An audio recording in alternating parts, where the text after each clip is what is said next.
welcome to Ideagen TV. Today we have with us a familiar guest, Ambassador Patrick Theros. Patrick, how you doing today? So far, so good. It's pretty well.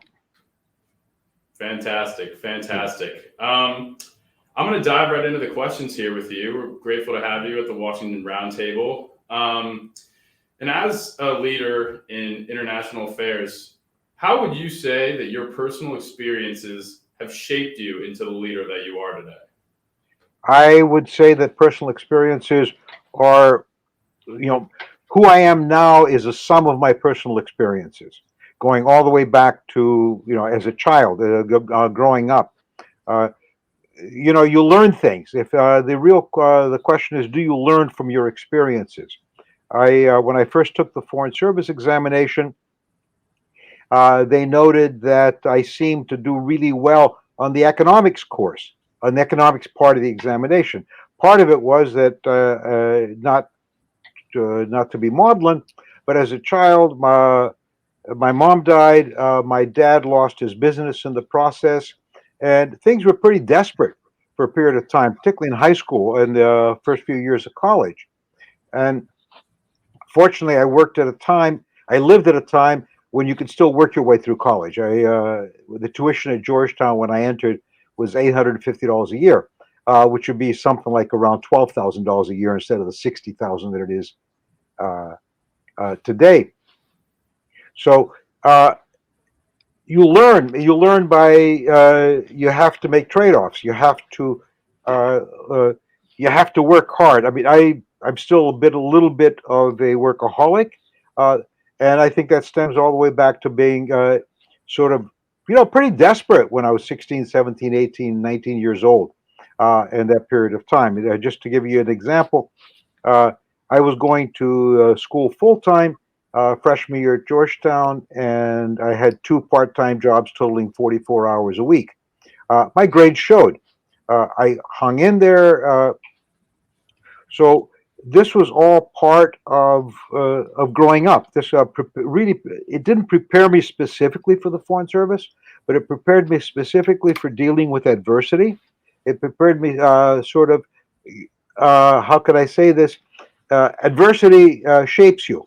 How you respond to adversity shapes you. In this case, it was purely hard work.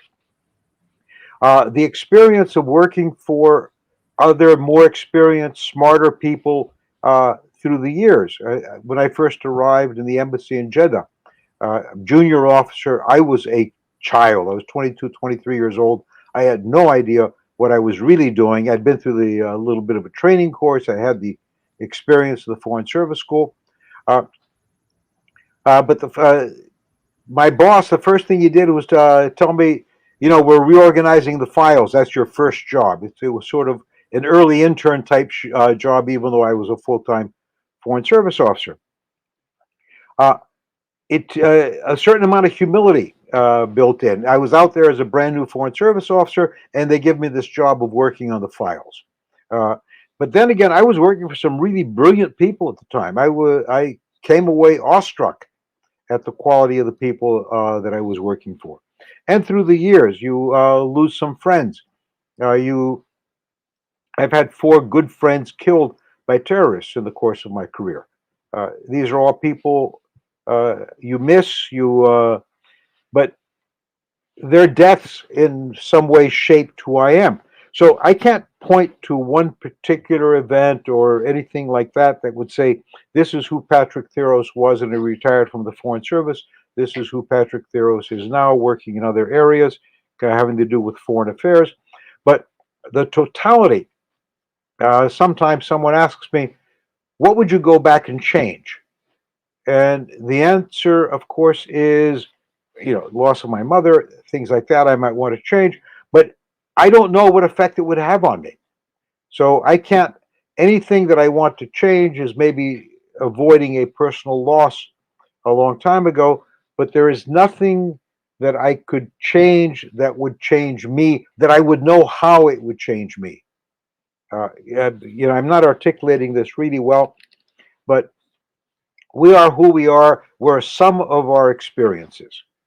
And so, other people have turned out, having not learned from their experience. I think this is the worst part. The person who goes through life has had a couple of bad experiences and allows the bad experiences to disillusion him, to drive him into a different path.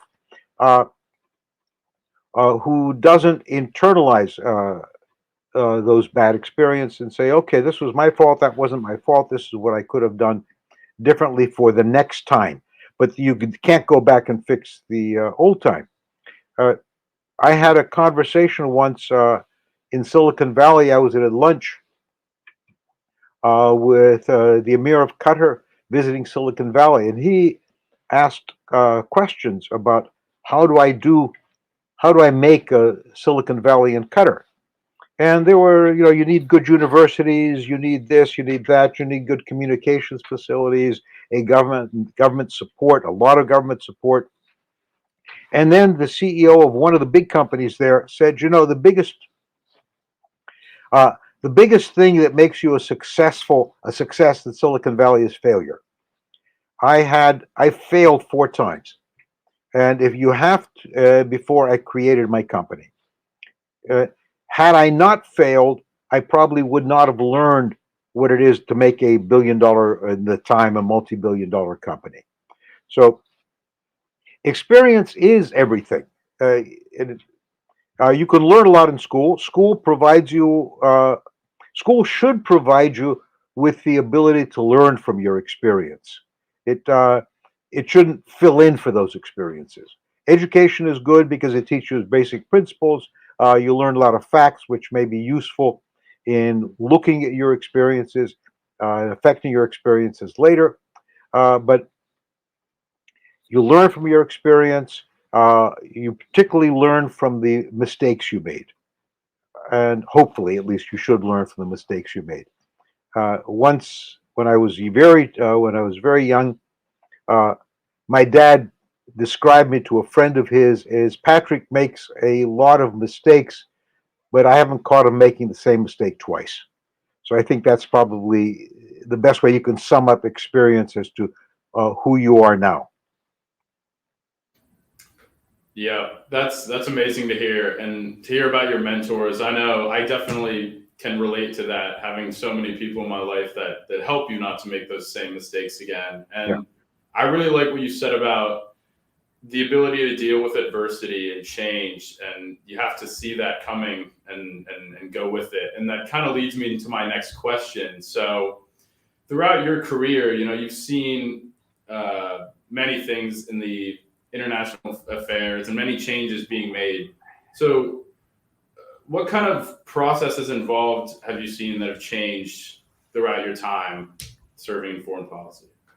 I think the biggest change, the one that we are having a great deal of difficulty coping with now, has been technology has made the world smaller. It has made it unbelievably smaller.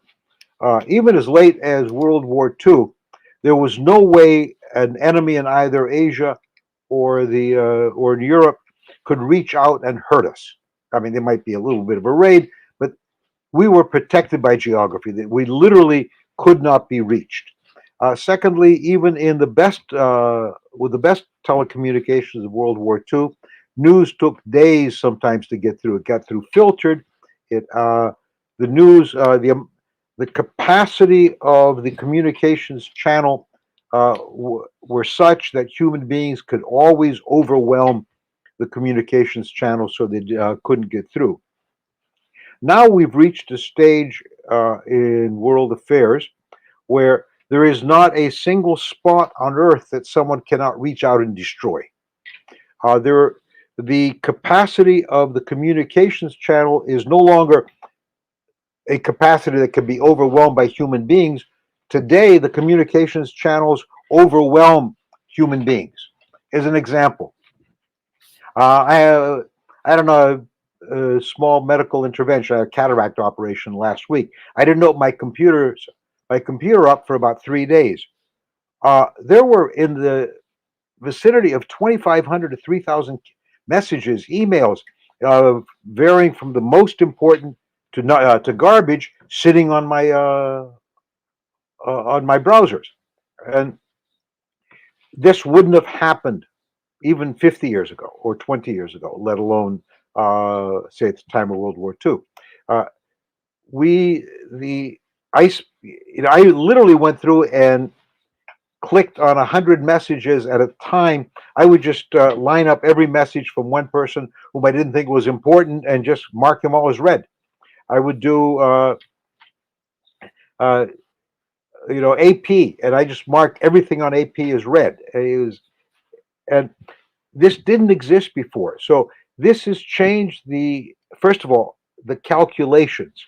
Right now, we're involved indirectly in a war in the Ukraine. Had this war happened before the nuclear period, the option of going to war, of sending American troops into Ukraine to help the Ukrainians defend against Russia, would have been an easy one. Right now, we're dealing with a country that has an enormous nuclear arsenal that it can literally deliver to any corner of the earth. Uh, this changes the way you deal. This changes the way you deal with it. You can't be. How can I say? As you get forward looking, this is something and more aggressive. This is something you have to take into consideration that we didn't have to take into consideration before. The other issue with better communications, faster communications, is the lines, the tendency of a president or chief of state to pick up the phone or to get on a Zoom call with the president or chief of state of another country uh, is much greater and far more frequent than it used to be. Before, you had to get on an airplane or even on a ship in the World War II to go meet somebody.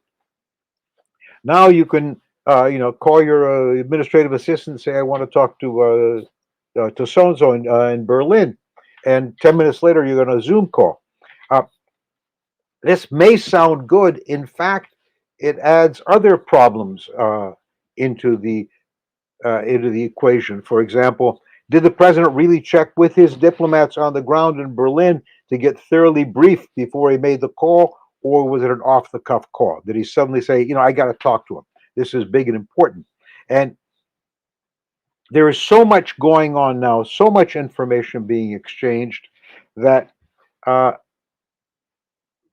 the quality of the communications, the volume of the communications is increased dramatically, just beyond belief. Uh, I suspect that the quality of the communication, the ability to actually accomplish something by making a call, has has decreased dramatically as well. So, and also, we have supply chains that we didn't have before. The economic interdependence of the world is such that we are trying to cut Russian oil and gas out of world markets in order to hurt Russia for invading Ukraine and try and change their way of operating. Problem at that point is when you do that, you're going to have other knock-on effects that appear immediately as opposed to maybe 30, 40, 50 years ago would have taken years to appear or months to appear. The fact that an interdependent world means we are seeking uh, the most efficient producer. Well, most efficient producers of grain in the world today happen to be two countries that are at war with each other, Ukraine and Russia. Uh, and all the inefficient producers, all the ones, and inefficient in this case being the guy who it takes some 10 cents more per bushel to produce wheat than the Ukraine does, has stopped producing wheat. So what seems like efficiency in a peaceful, interconnected world where everything is flowing smoothly, all of a sudden turns into a disaster and millions of people starve. So these are factors that we didn't have to consider when I first joined the Foreign Service a very, very long time ago. Wow. Yeah. I totally agree. And I think, do you believe that because we're so connected now that it has kind of set a precedent that international cooperation is more important now than ever? because we're so connected? The answer is yes, and I don't think anyone's figured it out. Has anyone's really internalized that message yet? I think that strife, war, revolutions, and things like this are have an outsized effect on the way we operate, on the world's well-being. It, like I said, had the Russia invaded Ukraine in 1939, the effect on world prices, on oil, gas, whatever they were producing, what was next at the time, would have been far less. Uh, would have been far less catastrophic in some ways for some people than it is today. Uh, but I don't think we've internalized that yet. I don't believe that world leaders or even their populations, particularly their populations, have really internalized the fact that the decision to go to war is not only going to cost you the direct costs of war, but they are going to have worldwide reverberations, which, like if you drop a rock into a pond, the ripples go out, but then the ripples hit the side of the pool and they come back in again. So we haven't internalized that yet. We haven't really gotten it into our heads that if you don't cooperate, you all get hurt. Yeah, I really like that analogy you used of the waves in the pond coming back off the wall. Yeah. And I know we had discussed Ukraine and Russia and all that, and that is a separate issue aside. But how today would you characterize the state of global affairs, maybe more generally, speaking of the whole world? Chaotic. I think chaotic is the word that comes to mind because we had what is an abnormal period of peace and prosperity in global history.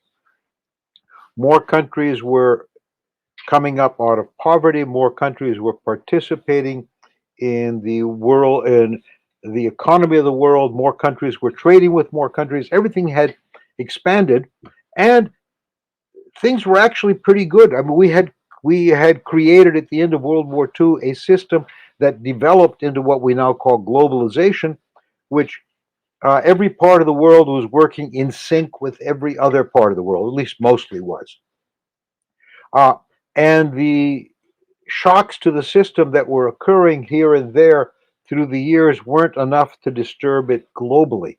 But now the globalization has become so all-encompassing. We are so interlinked that a war that would have been ignored 50 years ago all of a sudden is, a fair chance to destroying the world's economy. Yeah, yeah, and that kind of, we're going back to the whole issue of geography not really being an issue anymore, and it brings a lot of people of different backgrounds and ideas together. And so my next question is, in your opinion, what do you think is one of the most important aspects or things to consider when you're trying to interact with individuals that may be different from different areas of the world, but you're trying to form the same symbiotic relationship together? You need to know what it is that affects the interests of the other country. You need to know what affects the practical interests of the other country, and you need to know what affects the, for want of a better term, the irrational interests of another country. Uh, just because war is far more dangerous and far more destructive to the world as a whole doesn't, unfortunately, uh, makes us think that everything is sort of automatic, makes us think that it's mechanical or just a well-oiled machine working, and that we can approach every issue objectively, rationally. We can calculate, we can feed all the inputs into a computer, and the computer will kick out what it is, how it is that we can overcome these problems. What we have not yet figured out how to deal with is what we think is irrationality on the part of the other guy, and what the other guy thinks is irrationality on our part. And you see this over and over again. What in our case is, look, this is we have a disagreement with somebody, and we tell him that this is the way the world operates. This is where the money is. Uh, so you're going to have to join it. And the other guy sees this as an attack on his dignity. A good example in the United States is that we never really internalized the effect of globalization on American industry. The American factories were not being modernized because it wasn't profitable to modernize those factories. It was more profitable to shift, how can I say, the production of those factories to other countries or to cheaper parts of the country. There is a cost to this. The cost is the 10,000 guys who worked at the factory in Youngstown, Ohio. They're out of a job. Economists will sit there and say, well, you can retrain them. They can move to places where there are jobs. Nonsense. You can't retrain somebody who's been working the same job for 40 years. You can't ask somebody to move from Youngstown, Ohio to Atlanta, Georgia, because the house that is owned in Youngstown, Ohio has just lost all its value and he can't sell it for anything. So these are intangibles uh, that you have to account for as governments say deal with globalization. I'm using globalization as this shrinking of the world. And as for geography, I think in some ways geography has not become less important. Knowing the geography is even more important because now you're closer to everybody else's geography. You are when you fish in somebody, when you're fishing in your waters, you're affecting the fishing in the next country's waters. When you're dumping pollution into the Gulf Stream, it ends up in Oslo in Norway. So all these things are we have to know more. I think our biggest problem right now is that education has not caught up with the changes in the world, and particularly human education, not the STEM, not the science, not the technology, not the math, but the kind of education that teaches you history and teaches you how to deal with other countries and other people has really not caught up yet. Yeah, In fact, I'll add something. It not only not caught up, we've come to disregard it. yeah, I agree with you 100%. And I think a big piece of that is just understanding, Mhm. understanding and just perspective. If you're able to see different perspectives, you open your eyes to why does this person think this way, and what are the reasonings behind it. Yep. And so I'd like to switch it a little bit. So obviously, understanding and perspective is a big piece of what you do. But what other advice would you give to someone like the youth of today that may be interested in doing what you do? That actually hasn't changed very much over the last 70 years, except in size. Uh, make yourself as knowledgeable and as smart as possible in as many different fields as you can. Uh, the, the the leader can't be a specialist.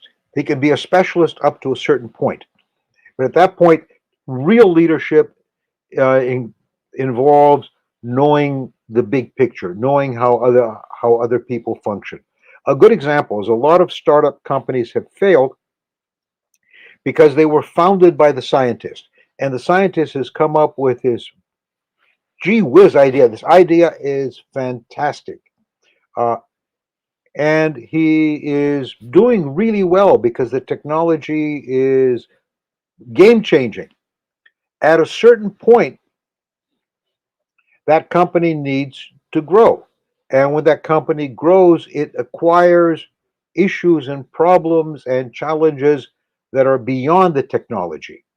And far too many founders, CEOs, uh, can't let go of it. They're still working on the technology. Somebody else comes in and says, look, I'll put money into your company, but you got to let me manage the business side of the company. You stay with the technology. And the founder can't bring himself to do it. So at some point, he either sells the company for a lot less than it might have been worth, or the company founders because he's made a series of management and business mistakes. So real leadership, real success is the person who knows is will fall to the person who knows the big picture. The startup, the guy who starts it is the technical genius or the financial genius or what have you. But at a certain point, uh, he has to expand his knowledge, his horizons to make things work. Same thing happens in diplomacy, except in diplomacy it happens right away. Uh, you you know, the State Department now, we have a real issue of trying to modernize a cyber system that we hadn't modernized over the last many years. Uh, you're hiring a lot of new people into the cyber field. Uh, Unless you train them, these people have to know that they will never leave the cyber sector, that there's going to be a ceiling. One of the things that we have to do, for example, that we don't do very well in the United States is when someone gets really good at their specialized field, we promote them. Promoting is good, except you're at, you know, the old thing about the Peter principle. You promote people, and as you promote them, they take on more responsibilities. As their responsibilities broaden, their skill set doesn't broaden with it. So again, uh, education has failed, or perhaps continue. You know, maybe we need to continue to educate people all the time. It isn't just you shouldn't take somebody and finish them up at 4 years of undergraduate, 2 years of a master's, pull them out in the world and say, okay, you've done everything you need to do. As a matter of fact, if you tell him that that master's degree is really the be all and end all of his career, and he doesn't need to do anything more, at some point, unless he learns a lot from his experience, he's going to get stuck. Yeah, that's great. And it reminds me of something one of my teachers would always tell me. He said, I'm a lifelong learner. That Right. was something that he stressed and he strives to tell all of us. He said, what you learn here is just the beginning. You Absolutely. never learn too much and stop. Yeah. Absolutely. You know, there, I flatter myself that I am the antithesis of the theory that an old dog can't learn new tricks. That's good to hear for me. Yeah. But I'm gonna move on to something maybe a little more or personal about Sure. you. So, is there a particular initiative or project that you've worked on that you're particularly proud of? Either your work or the results, or just something that you really hang your hat on? Well, there's something that I am particularly proud of that no one approved of my doing. When I arrived in Qatar in 1995, uh, uh, Christian, whatever non-Muslim religious activity was forbidden. There were no churches. Uh,